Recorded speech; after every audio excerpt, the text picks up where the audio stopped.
రేపు మరియు ఫోక్సో కేసులో ముద్దాయిని అరెస్ట్ చేసినట్టు టౌన్ డీఎస్పీ నారాయణ స్వామి తెలిపారు. స్థానిక వన్ పోలీస్ స్టేషన్లో మీడియా సమావేశంలో మాట్లాడారు. ఈ కార్యక్రమంలో వన్ సిఐ వెంకటేశ్వర సిబ్బంది వాళ్ళు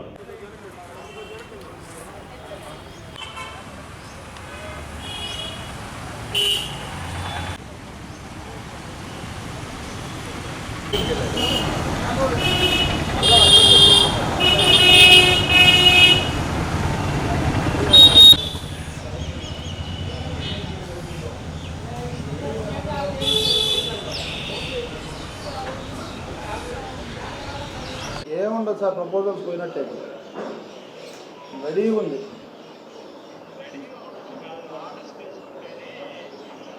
పంపిస్తానులే సార్. పెట్టే టీసీఆర్ ఓకే సార్.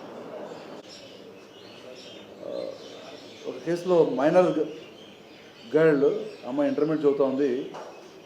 ఆ అమ్మాయిని ఒక భాస్కర్ అనే అబ్బాయి ఇన్స్టాగ్రామ్లో పరిచయం అయ్యి ఆ పరిచయం ప్రేమగా మారి ఆ ప్రేమ వాళ్ళిద్దరి మధ్య శారీరకంగా ఉండడానికి దారితీసి నమ్మించి పెళ్లి చేసుకుంటామని చెప్పేసి ఆ అమ్మాయి మెడలో తెల్లవారుజామున పార్క్ దగ్గర ఒక పసుపు తాడు వేసి ఇదే నేను పెళ్లి చేసుకుని చెప్పి నమ్మించి ఆమెతో శారీరకంగా కలవడం జరిగింది. ఆ తర్వాత అమ్మాయిని వద్దని వదిలేశాడు. ఆ అమ్మాయి చనిపోతాను, అతనే కావాలని చెప్పి అతను ఇతని మీద ఈ అమ్మాయి మీద నిందలు వేస్తూ అతను తనతో తీసుకుని పోకుండా తరిమేయడం జరిగింది. దీని మీద వన్ టౌన్ పోలీసులు కేసు నమోదు చేసి అతను ఈరోజు సాయంత్రం అరెస్ట్ చేయడం జరిగింది. నా విజ్ఞప్తి, చిన్న వయసులోనే చిన్నపిల్లలు 17-18 సంవత్సరాలు నిండిన వాళ్ళే కూడా ఇన్స్టాగ్రామ్ ద్వారా, ఫేస్బుక్ ద్వారా, ట్విట్టర్ ద్వారా పరిచయం అంటూ ప్రేమ దోమ అంటూ వాళ్ళు జీవితాలు నాశనం చేసుకుంటున్నారు. దయచేసి బాగా చదవండి. తల్లిదండ్రుల ఆశయాలు ఎన్నో ఉంటాయి. మనం చదువుకొని వచ్చినప్పుడు చదువు మీద శ్రద్ధ వహిస్తే బాగుంటుంది. ఇట్లా బయట ఉన్నప్పుడు ఇట్లా మోసపోయి జీవితాలు నాశనం చేసుకొని అటు మీ జీవితాలు నాశనం అవుతున్నాయి, అటు అబ్బాయిల జీవితాలు కూడా అబ్బాయిలు జైలు పాలయ్యే పరిస్థితి వస్తున్నది.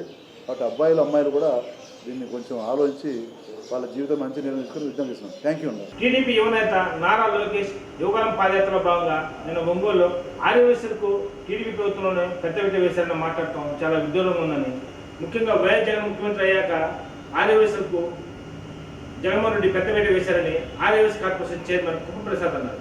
స్థానిక వైఎస్ఆర్ పార్టీ కార్యాలయంలో మీడియా సమావేశంలో పాల్గొని మాట్లాడారు.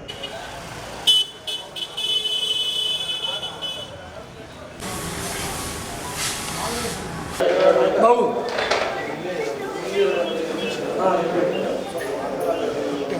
సరే, శంకర్ కొడితే నేను ఇక్కడ ఉంటేదే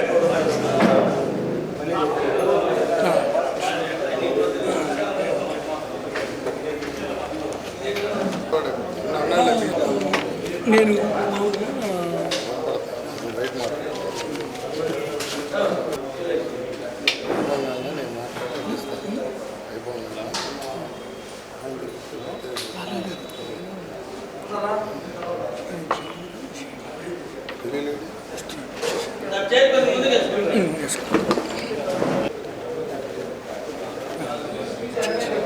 అది కూడా ఇంకోటి కలెక్ట్ చేసుకోవాలా తీసుకో.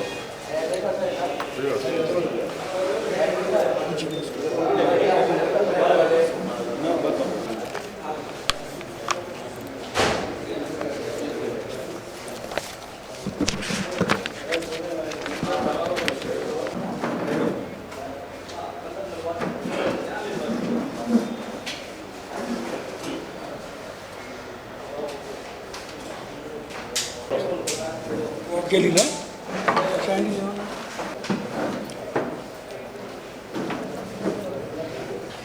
ఈ సమావేశానికి ఇచ్చేసిన కటార్ శంకర్ గారికి, వేమూరు బుజ్జి గారికి, సుబ్బారావు గారికి, భీమేష్ గారికి, నాగూరు గారికి, కరుణ గారికి, మన క్రాంతి కుమార్ గారికి, మన రవి గారికి, ప్రసాద్ గారికి, మధు గారికి, ఇంకా ఇతర నాయకులకి, మీడియా మిత్రులందరికీ కూడా హృదయపూర్వక ధన్యవాదాలు. ముఖ్యంగా నిన్న ఒంగోలులో లోకేష్ గారు మాట్లాడుతూ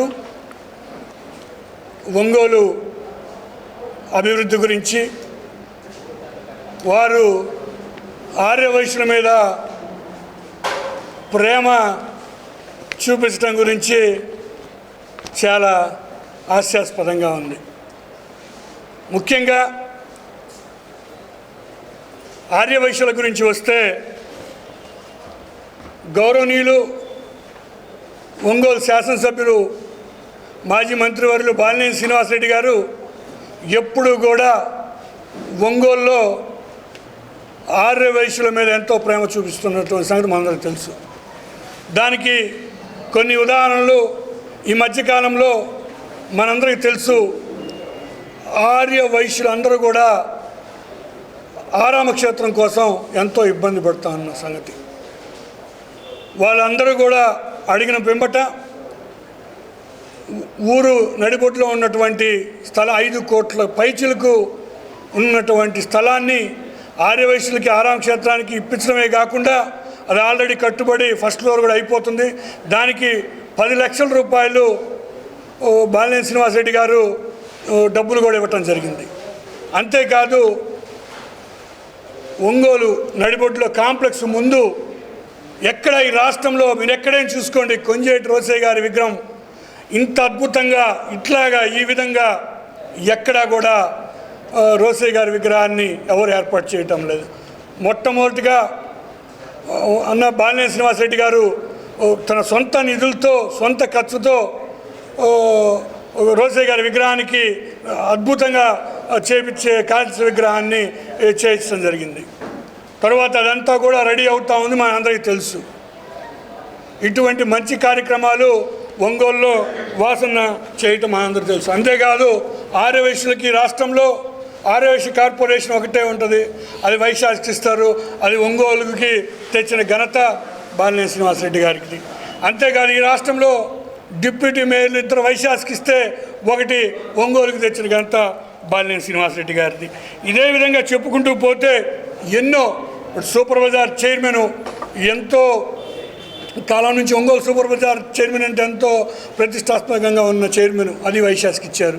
ఇంకా గుడి చైర్మన్లు డైరెక్టర్లు ఎన్నో ఇట్లా ఆర్యవైశ్యులకి ఎప్పుడూ కూడా అండగా ఉండేటువంటి వ్యక్తి బాలినేని శ్రీనివాసరెడ్డి గారు. నాకు తెలిసి ఈ ఒంగోలు నియోజకవర్గంలోనే కాదు ఈ జిల్లాలోనే ఏదైనా ఇబ్బంది అయినా ఏదైనా సమస్య వచ్చినా చూసే ఒకే ఒక ఇల్లు బాలినేని శ్రీనివాసరెడ్డి గారి ఇల్లు మనందరికీ తెలుసు.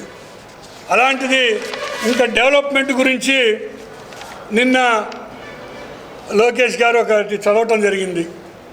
అవన్నీ చేశారో లేదో ఆయనకే తెలియాలి. కాకపోతే 1-2 ఆ బాత్రూంలో ఏమైనా కడితే కట్టుండొచ్చు. శాశ్వత డెవలప్మెంటు ఒక్కటి కూడా చేయలేని పరిస్థితి. శాశ్వత డెవలప్మెంట్ అంటే ఆ రోజు ఎన్నో చెప్పుకుంటూ పోతే ఎన్నో పేజీలు ఉన్నాయి. రిమ్స్ కాలేజీ కానీ, ఉల్చి చెక్ డ్యామ్ కానీ, గుండ్లకమ్మ ప్రాజెక్టు కానీ, ఎప్పటి నుంచో హైటెన్షన్ వైర్లు ఎంతోమంది చనిపోయారు. వాసన్న ఇప్పుడు ఆ హైటెన్షన్ వైర్ని తీయించి అండర్గ్రౌండ్ కేబుల్గా 3 డివిజన్ల వాళ్ళు ఇబ్బంది పడే పరిస్థితి అండర్గ్రౌండ్ కేబుల్ ఇచ్చడం జరిగింది. అది శాస్త్రగా జరిగేది. వాటర్ ట్యాంక్స్ ఎన్ని కట్టించారు.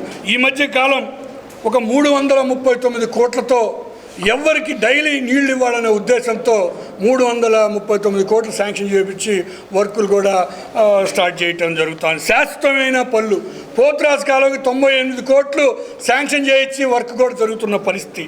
తర్వాత ఎన్నో కార్యక్రమాలు శాశ్వతంగా ఉండే పనులు ఎన్నో చేయటం.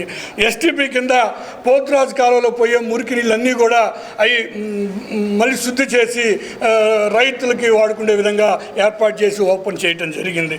ఇంకా ఇళ్ల స్థలాలు ఎప్పుడు కూడా వాసన ఎమ్మెల్యేగా ఉన్నప్పుడు ఎప్పుడు కూడా ఇళ్ల స్థలాలు పేద ప్రజలకి ఇవ్వటం అలవాటు. అంతేకాదు 25,000 పట్టాలు అక్కడ ఇస్తే కోర్టుగా లాపినా ఒక సంకల్పం అనేది గొప్పది. ఆ సంకల్పంతో అయినా ఇప్పుడు సొంత గవర్నమెంట్ జగన్మోహన్ రెడ్డి గారితో మాట్లాడి ఒప్పించి ఇవాళ డబ్బులతో కొని 25,000 మంది పట్టాలు ఒంగోలు నగరంలో వాసన ఇవ్వటం జరుగుతూ ఉంది. ఇటువంటి మంచి సంక్షేమ పథకాలు అన్ని శాశ్వత పథకాలు వాసన చెప్తూ ఉంటే ఇంకా చదువుతూ ఉంటే చాలా ఉన్నాయి శాశ్వతంగా వాసన చేసినాయి.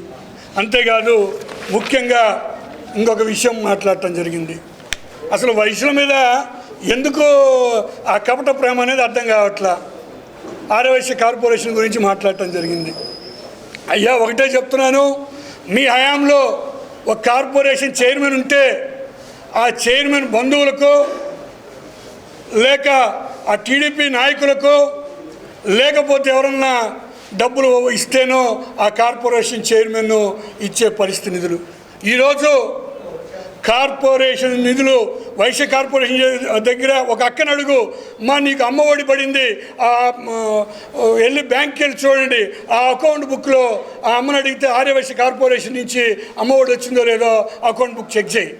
ఇప్పుడు ఇవాళ నువ్వు ఒక నెల 2 నెలల ముందు కార్పొరేషన్ ఏర్పాటు చేసి ఒక వ్యక్తికి నువ్వు ఇచ్చి 30 కోట్లు ఇచ్చానని అబద్ధం మాటలు చెప్పావు. 30 రూపాయలు కూడా ఆ కార్పొరేషన్కి ఇవ్వకుండా ఇవాళ చెప్పుకుంటూ పోతే ఈబీసీ కింద ఒకసారి అయితే 59,843 ఆర్యవైశ్య మహిళల అకౌంట్లో ఒకసారి ఈబీసీ కింద వేయటం జరిగింది. ఒకసారి చూస్తే 52,305 మందికి ఒకసారి వేయటం జరిగింది. ఇంకా ఇప్పుడు చెప్తే అమ్మఒడి 39,185 మంది ఆర్యవైశ్య మహిళల అకౌంట్లో ప్రతి సంవత్సరం పడుతూ ఉంది. ఇవన్నీ కూడా వైశ్య కార్పొరేషన్ ద్వారానే ఇవన్నీ కూడా పడుతూ ఉంది. కాకపోతే నీకు డౌట్ ఉంటే ఆ అక్క ఆ చెల్లో ఆ అమ్మో వాళ్ళ అకౌంట్కి వెళ్ళి చూడు, నీకు తెలుస్తుంది. ఊరక అబద్ధం మాటలు నీలాగా చెప్పే అలవాటు జగన్మోహన్ రెడ్డి గారికి లేదు. మాట తప్పడు, మడమ తిప్పడు. ఆ రోజు వైశ్య కార్పొరేషన్కి చేస్తా అని చెప్పారు, చేశారు.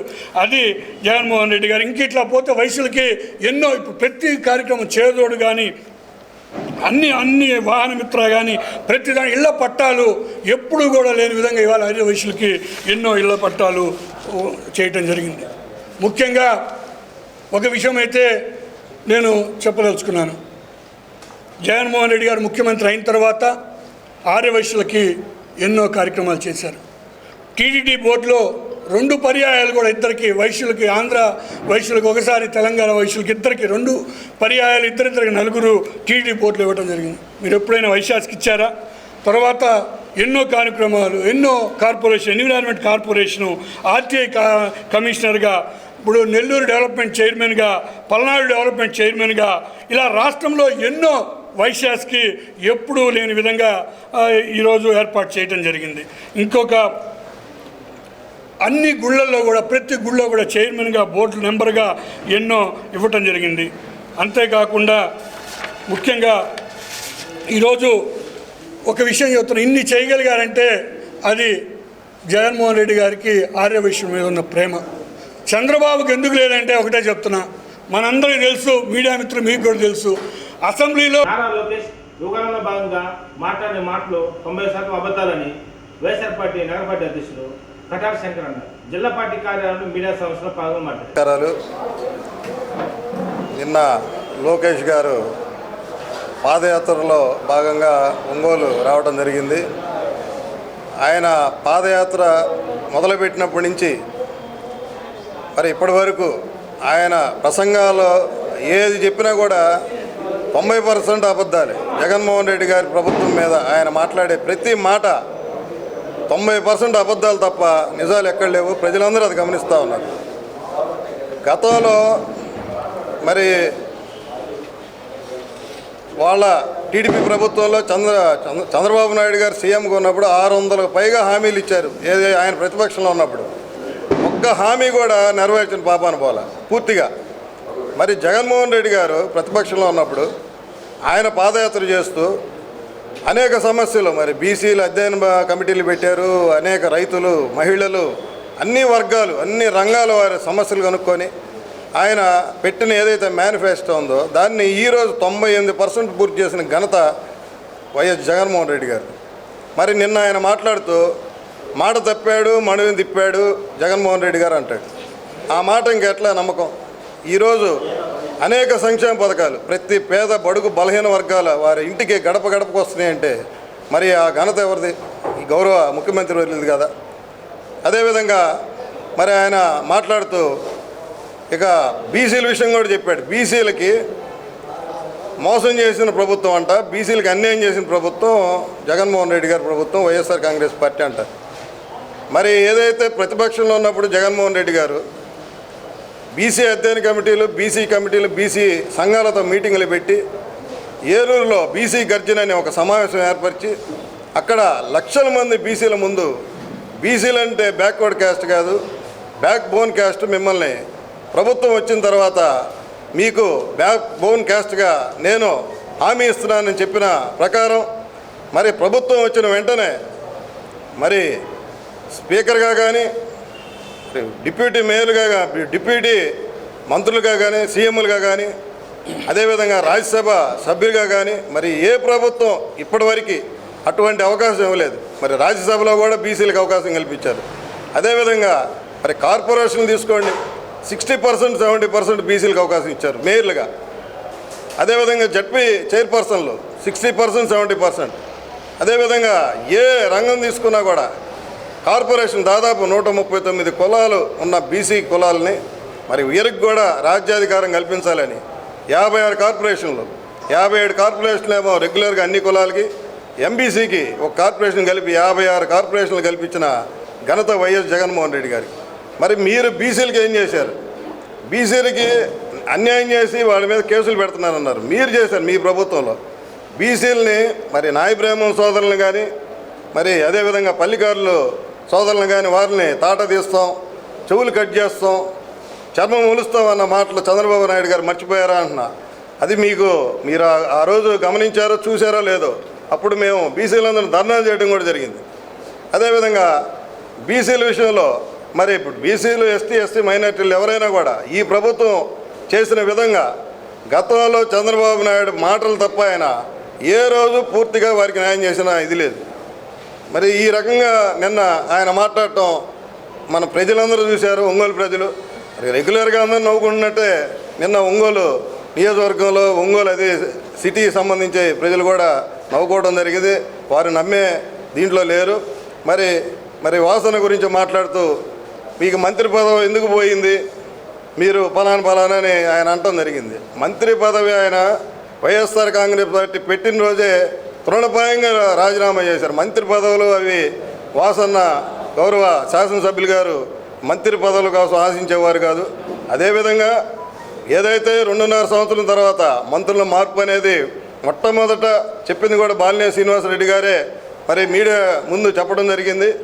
ఆ రోజు బంధువు కొంచెం ఆయన పెద్ద తరాలో ప్రతిదీ సలహాదారుడుగా ఉంటాడు కాబట్టి ముందుగా ఆయనే సాక్రిఫైస్ చేయాలనే ఉద్దేశంతో మరి అది ఒప్పందం మంచి దీంతో చేయడం జరిగింది.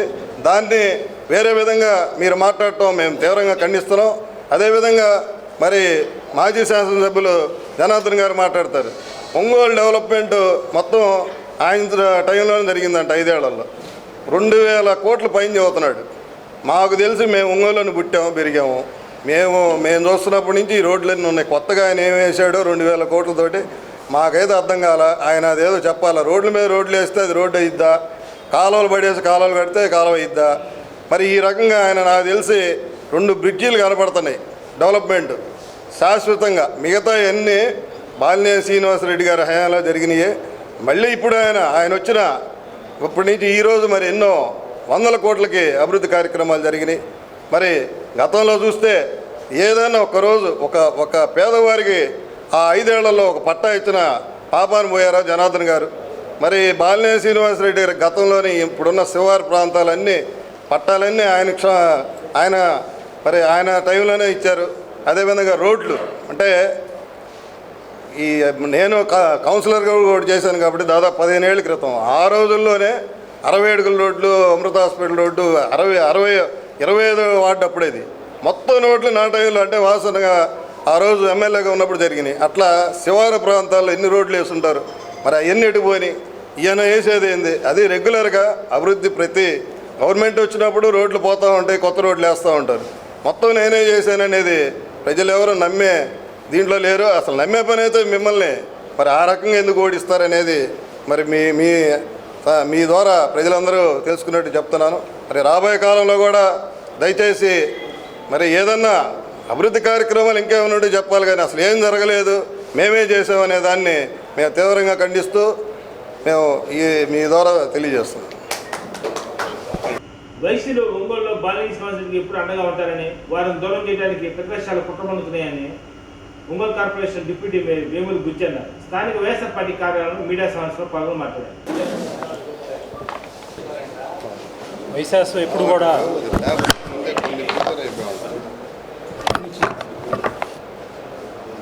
వైఎస్ఆర్ ఎప్పుడు కూడా వాసన్నకి వైఎస్ఆర్ కాంగ్రెస్ పార్టీకి అండగా ఉన్న సంగతి మనం చూస్తున్నాము. వాళ్ళని దూరం చేయడానికి ప్రతిపక్షాలు చిన్న చిన్న విషయాలు బుద్ధత్వం చూపిస్తా ఎన్నో కుట్రలు చేస్తున్నారు. అవన్నీ కూడా మా వాళ్ళు గమనిస్తున్నారు. అంతేకాకుండా ఒంగోలు విషయానికి వస్తే వాసన్న ఎటువంటి కుల మతాల భేదం లేకుండా, పార్టీల భేదం లేకుండా ఎవరు వచ్చినా కూడా పనిచేస్తా, ఎవరిని ఇబ్బంది పెట్టకుండా జరుగుతున్న సంగతి అందరికీ తెలిసిందే. వీళ్ళ మధ్యలో తగాదాలు పెట్టడానికి నిన్న లోకేష్ గారు ఎవరు ఎక్కువ కేసులు పెట్టుకుంటే వాళ్ళకి నామినేట్ పోస్టులు ఇస్తారటం కూడా కరెక్ట్ కాదు. ప్రశాంతంగా ఉన్న ఒంగోలుని మీరు జరగొట్టద్దని మేము కోరుకుంటున్నాము. అభివృద్ధి విషయానికి వస్తే ఇంతకుముందు వాసన్న అధికారంలో ఉన్నప్పుడు ఓవర్ ట్యాంకులు శాశ్వత ప్రాతిపదిక మీద ఏర్పాటు చేయడం కానివ్వండి, చుట్టుపక్కల కాలనీల్లో ఎన్నో పట్టాలు ఇచ్చి రోడ్లు కానీ, డ్రైన్స్ కానీ, వాటర్ కానీ, మొత్తం కరెంటు కానీ ఇచ్చిన ఘనత మన వాసనదే. ఇప్పుడు మళ్ళీ 2019 అధికారంలోకి వచ్చిన తర్వాత 4వ వంతు ఒంగోలుని డెవలప్ చేసే విధంగా హై టెన్షన్ వైర్లు తీసేసి అండర్గ్రౌండ్ కరెంటు ఏర్పాటు చేయడం జరిగింది. ఈ లోపల కరోనా రావటం, ఆ కరోనా టైంలో ప్రతిపక్షాల నాయకులు కానీ, కార్యకర్తలు కానీ జనానికి అసలు ఎవరికి అవపడలా. వాసన్నే కార్యకర్తలు, వాలంటీర్ల సహాయంతో రిమ్స్లో ఒక పెద్ద శిబిరం ఏర్పాటు చేసి ఎన్నో వేల మంది ప్రాణాలను కాపాడిన ఘనత ఆయనదే. ఆ తర్వాత వరుసగా 25,000 మందికి పట్టాలు ఏర్పాటు చేయడానికి కూడా అన్నీ కూడా ఏర్పాటు చేస్తున్నారు. ఎన్నో అడ్డవాళ్ళు వచ్చిన అవరోధాలు వచ్చినా కూడా. ఇంతేకాకుండా మనకి వాటర్ ఫుల్ ఇన్ఫ్లో ఉంది, ఇన్నో వస్తుంది కానీ బయటకు వెళ్ళడానికి 60-70 ఏళ్ళ నుంచి పైప్ లైన్ ఇబ్బందులు ఉన్నాయి. అవన్నీ కూడా కరెక్ట్ చేయడానికి జగన్మోహన్ రెడ్డి గారి సహకారంతో 350 కోట్ల రూపాయలతో ఈ టెండర్ కూడా ప్రక్రియ జరుగుతుంది. అది అయిపోగానే శంకుస్థాపన చేసి దాని గురించి కూడా ప్రారంభించి ఒంగోలు వాటర్ సమస్య శాశ్వతంగా ఇబ్బంది లేకుండా చేయడానికి ఒక ప్రణాళిక ప్రకారం పోతున్నాము. మా పాలకవర్గం వచ్చాక నగరంలో అవసరమైన రోడ్లు కానివ్వండి, డ్రైన్స్ కానివ్వండి, పార్కులు కానివ్వండి, అన్నీ కూడా ఒక ప్రణాళిక ప్రకారం ఎంతో ఫండ్స్తో ముందుకెళ్తున్నాము. ఇంకా ఈ 6 నెలల్లో ఇంకా అభివృద్ధి చేసి చూపించి ఎన్నికల్లో వాసన్నకి మంచి మెజార్టీ వచ్చే విధంగా కూడా ప్రతి ఒక్కరందరం కూడా కృషి చేస్తామని చెబుతూ నేను చదివిస్తాను. ఒంగోలు నగరంలో శాశ్వతంగా అభివృద్ధి పనులు చేసింది ఒంగోలు ఎమ్మెల్యే బాలినేని శ్రీనివాసరెడ్డి అని మైనార్టీ సెల్ నాయకులు సయ్యద్ జలీల్ ఉన్నారు. స్థానిక వైఎస్ఆర్ పార్టీ కార్యాలయంలో మీడియా సమావేశంలో పాల్గొని మాట్లాడారు. ఈ సందర్భంగా మాట్లాడుతూ నిన్న లోకేష్ పాదయాత్రలో భాగంగా ఒంగోలు అభివృద్ధి గురించి మాట్లాడతాం విడ్డూరంగా ఉందన్నారు. ఓకేనా, ఈరోజు ఈ ప్రెస్ మీట్ సందర్భంగా ఇక్కడ విచ్చేసిన అందరికీ ముందు ధన్యవాదాలు. ఈరోజు ఈ ప్రెస్ మీట్లో మేము మాట్లాడడానికి ముఖ్యంగా నిన్న జరిగిన పాదయాత్ర, లోకేష్ గారి పాదయాత్రలో ఆయన ఏదో డెవలప్మెంట్ గురించి చెప్పడం, ఆ డెవలప్మెంట్ ఏ విధమైన డెవలప్మెంటో ఒంగోలు పట్టణ ప్రజలందరికీ తెలుసు, అలాగే వారికి కూడా తెలుసు. డెవలప్మెంట్ గురించి ఒంగోలు పట్టణంలో ఏమైనా శాశ్వతమైన కట్టడాలు కానివ్వండి, లేదా ఒక కాలనీలు, శివారు కాలనీలు కానివ్వండి, ఏదైనా జనార్దన్ గారు చేశారా? మీరు ముందు మీ పక్కనున్న జనార్దన్ గారిని అడగాలి. లోకేష్ గారు డెవలప్మెంట్ గురించి మీరు చాలా ఎక్కువ మాట్లాడారు. ఆ డెవలప్మెంట్ గురించి ఏదైతే శాశ్వతంగా పనిచేయాలో ఆ విధంగా చేయకుండా ఏదో టెంపరవరీగా ఏదో రంగులు పూసి ఆ రంగులు ఓ సంవత్సరానికి పోతాయి, మళ్ళీ పూసుకోవాలనే ఉద్దేశంతో మీరు ఏదైనా డెవలప్మెంట్ అని చూపించారేమో కానీ ప్రజలకు అవపడే డెవలప్మెంటు, ప్రజలకు అవసరమైన డెవలప్మెంట్లు ఏమీ చేయాల. శాశ్వతమైన కట్టడాలు, శాశ్వతమైన నిర్మాణాలు, శాశ్వతమైన కాలనీలు అంటూ ఏమీ లేవు. బాలినేని శ్రీనివాసరెడ్డి గారి గురించి చెప్పుకుంటూ వెళ్తే ఒంగోలు శివారు ప్రాంతాల్లో సుమారు 20 కాలనీలు ఆయన ఇచ్చిన పట్టాలు, ఆయన చేసిన పనులు. ఈరోజు మీరు డెవలప్మెంట్ అంటున్నారు కదా, మీరు మీ తెలుగుదేశం పార్టీ నాయకులు, కార్యకర్తలు అందరూ కూడా చుట్టుపక్కల ఉన్న శివారు కాలనీల్లోకి వెళ్ళి చూడండి. ఇటు బలరాం కాలనీ కానివ్వండి, బిలాల్ నగర్ ఏరియాలో కానివ్వండి, అలాగే ఇందిరమ్మ కాలనీలో కానివ్వండి, జర్నలిస్ట్ కాలనీలు, మా కొప్పూరు రోడ్లో ఉన్న కాలనీలు కానివ్వండి, అలాగే అన్ని శివారు ప్రాంతాల్లో కాలనీలకు వెళ్ళి చూస్తే డెవలప్మెంటు, రోడ్లు ఏ విధంగా ఉన్నాయో, ఆయన ఇచ్చిన పట్టాలకి, ఆయన ఇచ్చిన కాలనీల్లో ఏ విధంగా డెవలప్ చేశారో మీకు అవపడిద్ది. అయినా ఇంకా కొరవలు ఉన్నాయి, అవి కూడా పూర్తి చేయడానికి ఆయన శాయశక్తుల ప్రయత్నం చేస్తున్నారు. అలాగే లోకేష్ గారు ఇంకో మాట కూడా అన్నారు, మైనార్టీలకు సంబంధించి షాదీఖానా కట్టాము మా జనార్దన్ గారి టైంలోనే జరిగినట్టుగా. కాదండి, మీరు తెలుసుకోవాలి, మీరు కాదు మీ ఎమ్మెల్యే గారు కూడా తెలుసుకోవాలి, మాజీ ఎమ్మెల్యే గారు జనార్దన్ గారు. ముఖ్యంగా షాదీఖానాలు అంటే ఎక్కడ రాష్ట్రంలో, ఆంధ్రప్రదేశ్ రాష్ట్రంలో ఎక్కడా లేని విధంగా ఈరోజు ఒంగోలు పట్టణంలో షాదీఖానా శంకుస్థాపన చేసి మొట్టమొదటిసారిగా ₹1 కోటి ఖర్చుతో గవర్నమెంట్ నిధులతో పనిచేయడానికి జీవో తెచ్చింది బాలినేని శ్రీనివాసరెడ్డి గారు. అదేవిధంగా ఆ జీవో తెచ్చిందే కాకుండా ఆయన ఎమ్మెల్యేగా ఉన్నప్పుడు, అంటే కాంగ్రెస్ పార్టీలో ఎమ్మెల్యేగా ఉన్నప్పుడు కొన్ని నిధులు, ఆ తర్వాత రాజశేఖర రెడ్డి గారి దగ్గర ₹1 కోటి నిధులు తీసుకొచ్చి ఆ వర్క్ని స్టార్ట్ చేసి అసంపూర్తిగా ఉన్న సమయంలో మీరు ఇంకొద్దిగా చేశారే తప్పనిచ్చి అంతమించి ఏం లేదు. మీరు రంగులు, కలర్ అద్దాలు ఈ 2 మాత్రమే వేశారు. కానీ మీరు చేసితే ఓపెనింగ్ చేసేసారు తొందరగా. మీరు చేసిన ఓపెనింగ్కి ఆడేమైనా పెళ్లి చేసుకోవచ్చేమో, మీరు వెళ్ళి ఎక్కడైనా మీ సమయంలో కానీ మీ టైంలో కానీ ఏమైనా ఒక్క పెళ్ళైనా మీరు చేశారా? చేయలేకపోయారు. కారణం కనీస అవసరాలకు సరిపడ్డ ఏదైనా బాత్రూములు కానివ్వండి, టాయిలెట్లు కానివ్వండి, కనీసం పెళ్లి కొడుకు పెళ్లి కూతురు కూర్చోవడానికైనా ఒక బట్టలు మార్చుకోవడానికి రూమ్ కూడా లేదు. అలాంటి పరిస్థితుల్లో దాన్ని మళ్ళీ బాలినేని శ్రీనివాసరెడ్డి గారు ఇప్పుడు సుమారు 68 లక్షలు పెట్టి పైన స్లాబ్ వేశారు ప్రస్తుతం. దానికి ముందు 60-70 లక్షల రూపాయలు పెట్టి లోపల వైరింగు, అలాగే బాత్రూమ్లు, కిచెను అన్నీ చేశారు. ఈరోజు ఇప్పుడు చేసుకోవచ్చు ఏదైనా పెళ్లి చేయాలన్నా, అయినా కూడా కాదు, ఇంకా పూర్తిగా హాల్లో అందరూ అవుపడాలి అనే ఉద్దేశంతో పైన స్లాబ్ వేయించారు. దాని తర్వాత ఆ స్లాబ్కి హెడ్ రూమ్లు అని చెప్పేసి వాటర్ ట్యాంకులు, దానికి గాను 10 లక్షల రూపాయలు ఆల్రెడీ టెండర్ పిలవటం, టెండర్ కూడా అయిపోవడం, వర్క్ కూడా మొదలు పెట్టడం జరిగింది. అలాగే మళ్ళీ వాల్స్, అలాగే లోపల ఫినిషింగ్ వర్క్ చేయడానికి మళ్ళీ 40 లక్షల రూపాయలకి టెండర్ పిలుచున్నారు. ఆ టెండర్ కూడా త్వరలో రెడీ అయిపోతుంది. ఆ టెండర్లో ఎవరో పార్టిసిపేట్ చేసి ఆ వర్క్ కూడా పూర్తిగా యుద్ధ ప్రాతిపదికన పనిచేసి ఆ షాదీఖానా కూడా ఓపెన్ చేయబోతున్నారు త్వరలో. రీసెంట్గా మీరే చూస్తారు, ఒంగోలు పట్టణ ప్రజలు అలాగే మన మీడియా వాళ్ళ మిత్రులు కూడా ఆ సమయంలో మీరే చెప్తారు. మళ్ళీ ఆ రోజు మళ్ళీ మీ ముందుకు వచ్చి ఈ షాదీఖానా గురించి నేను మళ్ళీ ప్రస్తావించి చెప్తాను. ఇంకో మాట, ఏదో కమ్యూనిటీ హాల్లో ఏదో చేశాను అని. ఏ కమ్యూనిటీ హాల్ చేశారయ్యా మీరు? పూర్తిగా ఎక్కడ చేసినా కూడా అసంపూర్తిగా చేయటమే తప్పనిచ్చి మీరు ఎక్కడా చేయలేదు. ఇస్లాంపేటలో కమ్యూనిటీ హాల్కి అయితే వచ్చే పని అయితే ఆ లెక్క ప్రకారం ఆయన సొంత నిధులతో 12 లక్షల రూపాయలు ఖర్చు చేసి దాన్ని ఒక రూపురేఖలకు తీసుకొచ్చారు. అలాగే గవర్నమెంట్ నుంచి 20 లక్షల రూపాయలు ఎంపీ నిధులతో ఇప్పించి దాన్ని ఒక ప్రత్యేకంగా చేశారు. కానీ కేవలం ఒక 5 లక్షల రూపాయలు వేసి మీరు ముందు ఒక 6 అడుగులు పెంచితే అది అభివృద్ధిగా పూర్తిగా మీరు చేసినట్టు కాదండి. జనార్దన్ గారు, మీరు లోకేష్ గారు, మీరు కూడా చెప్పండి, పూర్తిగా చేయలేదంటున్నారు. కావాలంటే మీరు కూడా ప్రత్యేకంగా పోయి చూసుకోవచ్చు. మీరు చేసిన పని అక్కడ ఒక జాయింట్ రూపంలో అవపడుతూ ఉంటుంది. ఇంకో విషయానికి వస్తే ఈద్గా వరకు మేము చేశాము అంటున్నారు. ఈద్గాకి ఏం చేశారండి మీరు? ఏమీ చేయలేదు.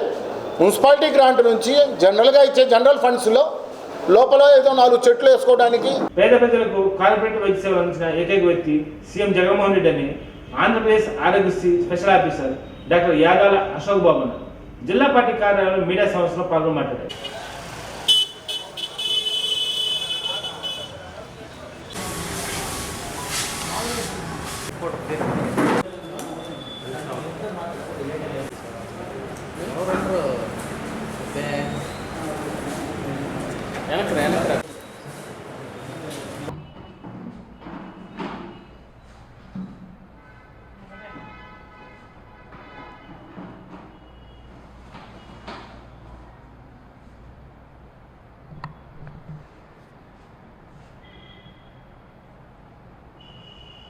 నాడు ఆరోగ్యశ్రీకి జన్మనిచ్చింది వైఎస్ రాజశేఖర రెడ్డి గారు అయితే, నేడు ఆరోగ్యశ్రీకి పునర్జన్మనిచ్చింది ఆంధ్రప్రదేశ్ రాష్ట్ర ముఖ్యమంత్రి శ్రీ వైఎస్ జగన్మోహన్ రెడ్డి గారు. కార్పొరేట్ వైద్యం పేదవాడి ఇంటికి చేర్చినటువంటి ఘనత స్వర్గీయ వైఎస్ రాజశేఖర రెడ్డికి చెందుతుంది. ఇప్పుడున్న వైఎస్ జగన్మోహన్ రెడ్డికే చెందుతుంది తప్ప ఇంకెవ్వరికీ ఆరోగ్యశ్రీ గురించి మాట్లాడేటువంటి అర్హత లేదు. ఆరోగ్యశ్రీ 104, 108 ఇలాంటి గొప్ప పథకాలను పేదవారికి దగ్గరగా చేర్చిన ఘనత వైఎస్ రాజశేఖర రెడ్డికి శ్రీ జగన్మోహన్ రెడ్డికే చెందుతుంది. 2019లో వైఎస్ జగన్మోహన్ రెడ్డి గారు సీఎం అయిన తరువాత ఆరోగ్యశ్రీ మీద పూర్తిగా ధ్యాస పెట్టినట్టు ఉంటుంది. ఎందుకంటే గత ప్రభుత్వంలో ఆరోగ్యశ్రీ పూర్తిగా కుంటుపడింది. జగన్మోహన్ రెడ్డి గారు సీఎం అయిన తర్వాత హాస్పిటల్స్ ఎలా ఉన్నాయి, పారామెడికల్ సిబ్బంది ఎలా ఉన్నది, 104 వెహికల్స్ ఎలా ఉన్నాయి, 108 వెహికల్స్ ఎలా ఉన్నాయి, హాస్పిటల్స్లో కరెక్ట్గా మందులు ఉంటున్నాయా లేదా, వీటన్నిటి మీద సమీక్ష చేసి దాదాపు ఇప్పటి వరకు 2019 నుంచి ఈరోజు వరకు 48,000 పైచీలకు ఓన్లీ వైద్యంలోనే ఉద్యోగాలు ఏర్పాటు చేయడం జరిగింది. పారామెడికల్ సిబ్బంది కానివ్వండి, కొత్తగా డాక్టర్లను రిక్రూట్మెంట్ చేసుకునే విషయంలో కానివ్వండి, ఏఎన్ఎంలో కానివ్వండి, జిఎన్ఎంలో కానివ్వండి, ల్యాబ్ టెక్నీషియన్స్లో కానివ్వండి, క్వాలిఫైడ్ మందులు WHO స్టాండర్డ్స్, GMP స్టాండర్డ్స్తో మందులను ఏర్పాటు చేసుకోవడంలో కానివ్వండి, పేదవారికి అతి దగ్గర చేరువలో 24 గంటలు వైద్యాన్ని అందుబాటులో చేర్చినటువంటి ఘనత శ్రీ వైఎస్ జగన్మోహన్ రెడ్డి గారికి చెందుతుంది. ఉదాహరణకు చూసినట్లయితే ప్రతి పేద ప్రజలు దర్జాగా దాదాపుగా జగన్మోహన్ రెడ్డి గారు సీఎం అయిన తర్వాత 1,42,00,000 ఆరోగ్యశ్రీ కార్డులు ఉండటం జరుగుతుంది ఆంధ్రప్రదేశ్లో. ఈ 1,42,00,000 కార్డులు విత్ QR కోడ్తో ప్రతి హాస్పిటల్కు వెళ్ళి ఉచితంగా ఓపీ ఫీజు నుంచి శస్త్రచికిత్స అనంతరము వరకు కంప్లీట్గా ఉచితమైనటువంటి వైద్యాన్ని ఆంధ్రప్రదేశ్ రాష్ట్రంలో చూడగలుగుతున్నాం. ఒకవేళ ఏదైనా గుండెలో ప్రాబ్లం ఉన్నా, లేకపోతే పల్మనాలజీలో ప్రాబ్లం ఉన్నా, లేకపోతే కంటికి సంబంధించిన ప్రాబ్లం ఉన్నా, ఏ హాస్పిటల్కి వెళ్ళిన వెంటనే ఆరోగ్యమిత్ర దగ్గరికి వెళ్ళి నాకు ఈ ప్రాబ్లం ఉంది అని అంటే వాళ్ళకు ఓపీ ఫీజుతో సహా పూర్తిగా ఉచితంగా చేసి వాళ్ళను డాక్టర్ దగ్గరికి తీసుకెళ్ళి కంప్లీట్ టెస్ట్లను పూర్తిగా ఉచితంగా చేసి ఆ తద్వారా సర్జరీలు ఉంటే ప్రీ ఆథరైజేషన్ ద్వారా 1 డేలోనే వాళ్ళకి అప్రూవల్ చేసి మరలా సర్జరీ చేసి వాళ్ళు చిరునవ్వుతో వెళ్ళగలిగినటువంటి ప్రభుత్వం ఏదన్నా ఉందంటే అది శ్రీ వైఎస్ జగన్మోహన్ రెడ్డి గారి ప్రభుత్వం. సర్జరీ అయిపోయిన తర్వాత ఒక వినూత్నమైనటువంటి పథకం వైఎస్ఆర్ ఆసరా.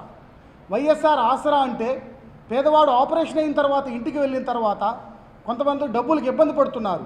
అందుకని జగన్మోహన్ రెడ్డి గారు రోజుకి 225 రూపాయల చొప్పున, అంటే డాక్టర్ గారు ఎన్ని రోజులైతే ప్రిస్క్రైబ్ చేస్తారో అన్ని రోజుల ప్రకారము ప్రతి ఒక్కరికి నెల కానివ్వండి, 2 నెలలు కానివ్వండి, వాళ్ళు ఇంటికి వెళితే వైఎస్ఆర్ ఆసరా అనేటువంటి గొప్ప స్కీముని తీసుకురావడం జరిగింది. పేషెంట్ దగ్గర ఒక బ్యాంక్ అకౌంట్ తీసుకోవటం, ఒకవేళ కార్డియాలజీ సర్జరీ అంటే 9,000 రూపాయలు వేయటం, ఏదైనా బ్రెయిన్కి సంబంధించి ఉంటే ఒక 30,000 రూపాయలు వేయటం, అదే రోజు సర్జరీ అయిపోయిన మరుసటి రోజే వాళ్ళకి అకౌంట్లో డబ్బులు వేసి ఆ తర్వాత మరలా వాళ్ళ ఇంటికి పంపి రోజుకు 225 రూపాయలు చేయటం వైఎస్ఆర్ ఆసరా యొక్క గొప్ప స్కీమ్. అలాంటి స్కీమ్ను తీసుకున్నటువంటి జగన్మోహన్ రెడ్డి గారిను మనం ఆదరించాలి.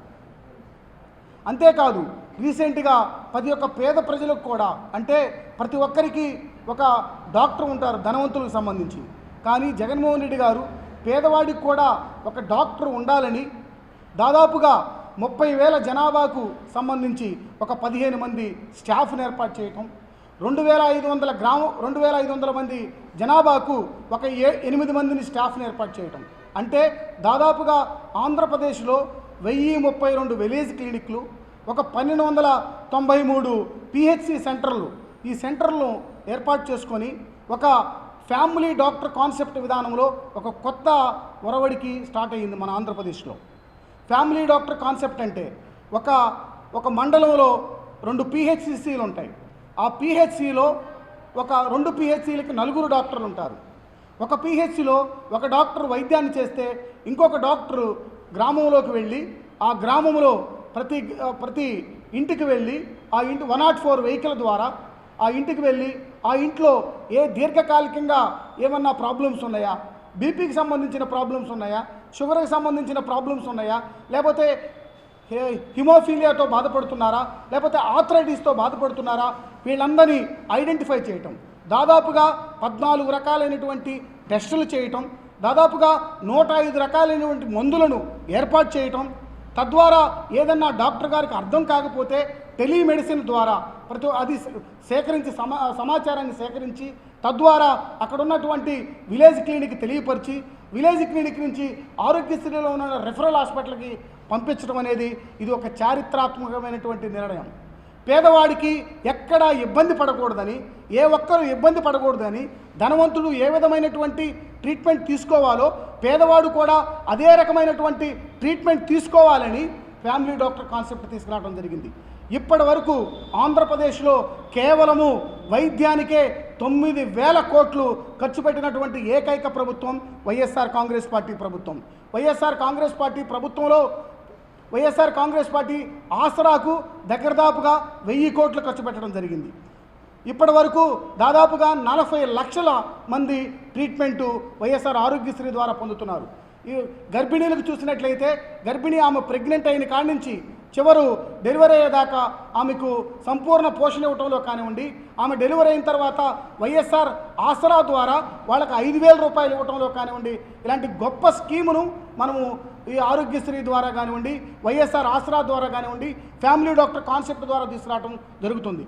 అంతేకాకుండా కొత్త కొత్త డాక్టర్స్ని, అంటే సూపర్ స్పెషాలిటీ సేవలకు సంబంధించినటువంటి డాక్టర్స్, అంటే ఇదివరకు అరకొర శాలరీస్ ఉండేవి, కానీ ఇప్పుడు ఒక్కొక్కరికి సూపర్ స్పెషాలిటీ డాక్టర్లకి 3 లక్షలు వెచ్చించి వారిని డాక్టర్లను తీసుకొని వాళ్ళకి సూపర్ స్పెషాలిటీ వైద్యం కూడా అందించడం జరుగుతుంది.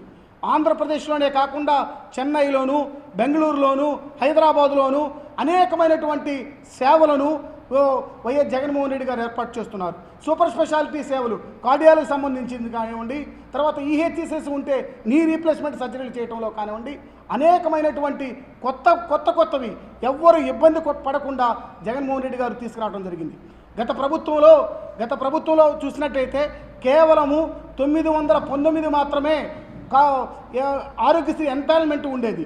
ఈరోజైతే 2,275 ఎంపానల్మెంట్ హాస్పిటల్స్ ఆరోగ్యశ్రీ ద్వారా ట్రీట్మెంట్ పొందగలుగుతున్నాం.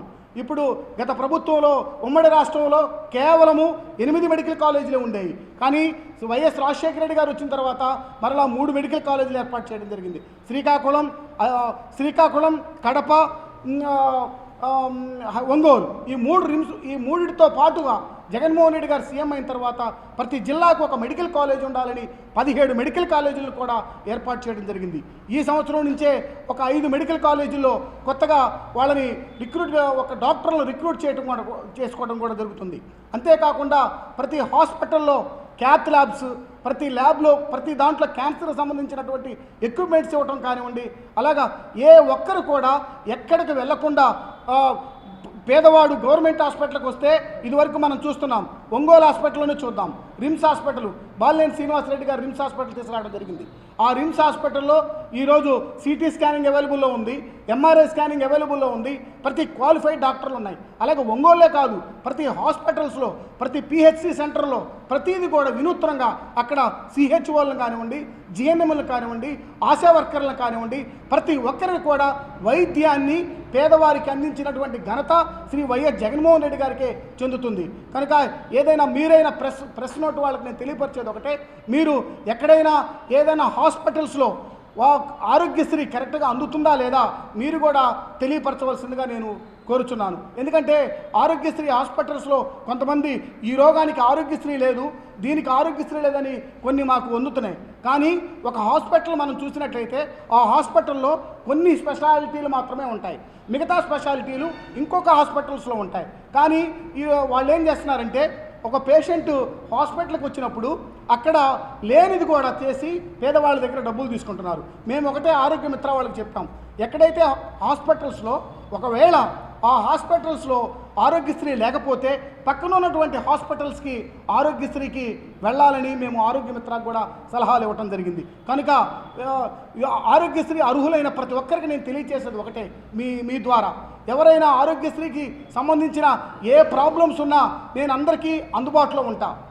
నారా లోకేష్ యువగలంలో భాగంగా చేస్తున్న పాదయాత్ర కాదని నత్తయాత్రని వైఎస్ఆర్ పార్టీ సాంస్కృతిక భవన్ జోనల్ ఇన్ఛార్జ్ బొట్ల సుబ్బారావు స్థానిక వైఎస్ఆర్ పార్టీ కార్యాలయంలో మీడియా సమావేశంలో పాల్గొని మాట్లాడారు.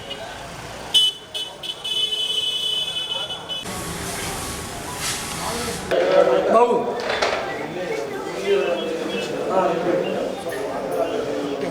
సరే శంకర్ కొడితే నేను ఇక్కడ ఉంటేదే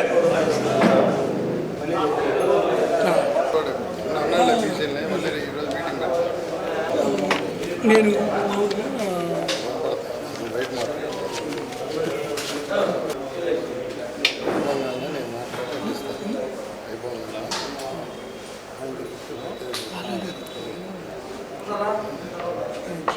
బొట్ల సుబ్బారావు సాంస్కృతిక విభాగం జోనల్ ఇన్ఛార్జిగా పనిచేస్తున్నాను. నిన్న లోకేష్ గారు పాదయాత్ర చేస్తూ మంగమూరు రోడ్లో సభ నిర్వహించడం జరిగింది. ఇది పాదయాత్ర కాదు, ఒక నత్తయాత్ర చేసుకుంటా వచ్చాడు. ఈయన ఉత్తరుడు అనే మన పురాణంలో ఉన్న ప్రగల్భాలు పలుకుతుంటాడు ఉత్తరుడు. అతన్ని మించి కూడా ఇతను ఎక్కువగా ప్రగల్భాలు పలుకుతా ఉట్టుకెక్కలేనమ్మ ఆకాశానికి ఎక్కుతానన్నట్టుగా ఈయన ఒక ఎమ్మెల్యేగా కూడా గెలవలేదు. 8 మంది ఎమ్మెల్యేలు 2 ఎంపీలు రండి తేల్చుకుందాం చూసుకుందాం అని ప్రగల్భాలు పలుకుతూ ఉన్నాడు. అలాగే వైఎస్ఆర్ కాంగ్రెస్ పార్టీ కార్యకర్తల్ని బెదిరింపులకి భయపెట్టడానికి ప్రయత్నిస్తూ ఉన్నాడు. మేమంటా ఉన్నాం, అదే మేమే కానీ తలుచుకుంటే నిన్న ఒంగోలులోకి రాగలవా? ఇంకొకటి ఏం చేస్తావు ఏం చేయగలవు చెప్పాలి, కానీ నువ్వు అదేమంటే వైఎస్ఆర్ కాంగ్రెస్ పార్టీ కార్యకర్తలు కానీ నాయకులు కానీ ఇబ్బందికి గురి చేస్తాను, నేను మూర్ఖుడిని అని చెప్తున్నావు. వాస్తవంగా నువ్వు మూర్ఖుడివే. నువ్వు ఇటువంటి హోదా లేకుండా పాదయాత్ర చేస్తూ ఉన్నావు, అది కూడా ఒక నత్తయాత్ర చేస్తూ ఉన్నావు. రోజుకు 2 కిలోమీటర్లు నువ్వు నీ స్థాయి మరిచి విర్రబీగుతూ ఉండవు. అలాగే జనార్దన్ గారు ఈయన అభివృద్ధి అని చెప్తా ఉన్నాడు. ఏంది ఈయన అభివృద్ధి? 3 సార్లు పోటీ చేసి ఒక్కసారి గెలిచి, అది కూడా నెల్లూరు బస్టాండ్ కానించి సంఘమిత్ర దాకా గ్రీన్ కలర్ రంగేసి అన్ని బోర్డులు కూడా మార్పిచ్చి షాపులోకి ఖర్చు పెంచావు. అలాగే జన్మభూమి కమిటీలు 5 మెన్ కమిటీలతోటి నువ్వు పర్సంటేజ్ వసూలు చేసిన వాస్తవం కాదా? నువ్వు ఎక్కడైనా ఒక పట్టా ఇచ్చావా? నువ్వు కార్యకర్తలకు అందుబాటులో ఉండలేవు, మీ నాయకులు విమర్శిస్తూ ఉన్నారు. అలాగే నీ పార్టీ ఆఫీసులోనే 2 ఆఫీసులు పెడతావు, అక్కడ ఉన్న స్థానిక బీసీ నాయకులు ఎక్కిరా నీవు. మీ ఇద్దరికి కూడా పిచ్చి పట్టింది. బీసీ ఎస్సీ ఎస్టీ మైనార్టీలు అలాగే మిగతా సామాజిక వర్గంలోని ఈబీసీలు అందరూ కూడా మేమందరం కూడా వాసన ఉంటున్నాం. నీకు గెలుపు అనేది అసాధ్యం, అందుకే నీకు పిచ్చి పట్టి ఏదోదో మాట్లాడుతూ ఉండవు. ఈ అవకాశం ఇచ్చిన తోటి నాయకులందరూ కూడా ధన్యవాదాలు. టీడీపీ నాయకులు ప్రజాసేవకు పోటీ పడాలి కానీ గొడవలకు పోషించే నాయకులతో విచిత్రంగా ఉందని సూర్యబెజ్జ కార్పొరేషన్ డైరెక్టర్ దాస్ కరుణాకర్ అన్నారు. స్థానిక వైఎస్ఆర్ పార్టీ కార్యాలయంలో మీడియా సమావేశంలో పాల్గొని మాట్లాడారు.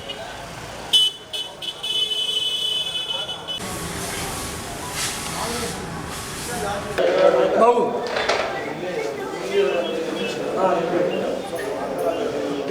సరే శంకర్ కొడితే నేను మనోహర్ ఇక్కడ ఉంటేదే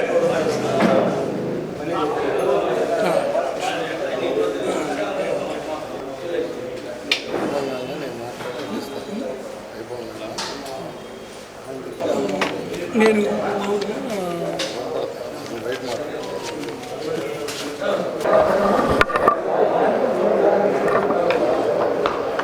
నిన్నటి రోజున ప్రతిపక్ష నాయకుడు నారా చంద్రబాబు నాయుడు కుమారుడైన నారా లోకేష్ గారు తన విహారయాత్రకి ఒంగోలు విచ్చేసి కొన్ని మంచి విషయాలు తెలియజేశారు. వాళ్ళ కార్యకర్తలకి ఆయన ఇచ్చిన సందేశం ఏంటంటే, మీరు గొడవలు పెట్టుకోండి, కేసులు పెట్టుకోండి, కేసులు ఎన్ని ఎక్కువగా ఉంటే మీకు అన్ని పదవులు ఇస్తాను, అన్ని నామినేటెడ్ పోస్టులు ఇస్తాను, మీరు ప్రజాసేవలో పోటీ పడండి, అంతేగాని కేసుల కోసం గొడవలు పెట్టుకోమని ప్రోత్సహించే నాయకుడిని మిమ్మల్ని చూస్తున్నాం.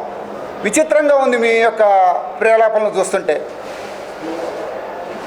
అంతేకాకుండా ఒంగోలు యొక్క డెవలప్మెంట్ మొత్తం టీడీపీ హయాంలోనే మొత్తం జరిగిందని చెప్పేసి చెప్తున్నారు. ఒక్కసారి మీరు గమనించినట్టయితే ఎంత డొల్లతనం ఉందనేది వర్కుల్లో ఇప్పుడు మా సోదరులందరూ చెప్పారు. అలాగే ఇప్పుడు మిర్యాలపాలెం సెంటర్ నుంచి రైల్వే స్టేషన్ దాకా కూడా ఒక రోడ్డు వేశారు. ఆ రోడ్డు కూడా గమనించండి. ఇందాక మన జలీలన్న చెప్పినట్టుగా అక్కడే కాదు, ఎక్కడ వేసినా కూడా అన్నీ డొల్లతనమే. అన్నిట్లో కూడా మీ కమిషన్ల కోసం చేసిన కక్కుర్తి పనులు ఖచ్చితంగా కనిపిస్తాయని చెప్పేసి తెలియజేస్తున్నాం. అంతేకాకుండా బాలినేని శ్రీనివాసరెడ్డి గారి గురించి మాట్లాడే ముందు ఒక్కసారి ఆచితూచి మాట్లాడాలి. ఆయన గురించి ఆయనకు మంత్రి పదవి ఎందుకు తీసేశారు అని చెప్పేసి మీరు మాట్లాడారు. ఆయనకి అది ఒక తృణప్రాయం. జగన్మోహన్ రెడ్డి గారు మొదటే చెప్పారు 2.5 సంవత్సరం పాటే ఈ మంత్రి పదవులు ఉంటాయని చెప్పేసి. ఆ క్రమంలో ఆయన బంధువు అయిన బాలినేని శ్రీనివాసరెడ్డి గారికి తీసేశారు. అప్పుడు అంతేకాకుండా అప్పుడు అందరికీ తీశారు. ఇప్పుడు ఆయన్ని ఉదాహరణగా చూపించి క్యాస్ట్ ఈక్వేషన్స్లో భాగంగా దీన్ని తీసేయడం అనేది జరిగింది. దాన్ని బాలినేని శ్రీనివాసరెడ్డి గారు కూడా స్వాగతించిన విషయం మీకు ఒకసారి తెలియజేస్తూ ముగిస్తున్నాను. వివాదం సమర్థం. నమస్కారం.